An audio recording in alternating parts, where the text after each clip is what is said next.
Evening. Tonight, federal authorities are investigating a major cyber attack targeting America's energy infrastructure.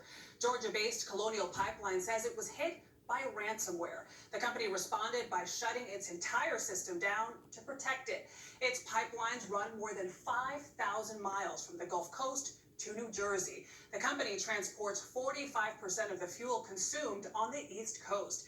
Christina Ruffini leads us off from the White House with more. Good evening, Christina. Good evening, Adriana. As you mentioned, federal law enforcement authorities as well as private security consultants have been called in to investigate the attack, during which bad actors were essentially able to force the shutdown of the largest refined petroleum pipeline in America. Colonial Pipeline says it pumps 100 million gallons of fuel through its network every day. But right now, that number is zero.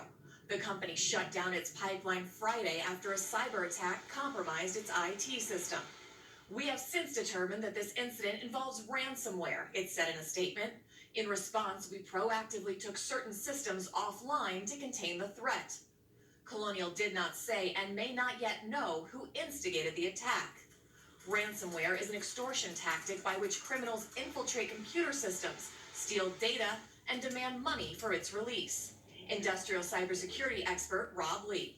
Is there any industry or infrastructure that isn't vulnerable to these kinds of attacks right now? Not at all. Our industrial networks are way more connected than they ever have been before. We haven't historically invested in them as much. Once we do that, we will see a lot of that risk reduce. In February, a hacker gained access to a Florida water treatment plant in what authorities believe was a failed attempt to contaminate its drinking water. And last year's so-called SolarWinds breach used a software update to slip malicious code into dozens of government agencies and major. Once we do that, we will see a lot of that risk reduce. In February, a hacker gained access to a Florida water treatment plant in what authorities believe was a failed attempt to contaminate its drinking water. And last year's so-called SolarWinds breach used a software update to slip malicious code into dozens of government agencies and major U.S. companies. The White House says the Russian intelligence service was behind those keystrokes.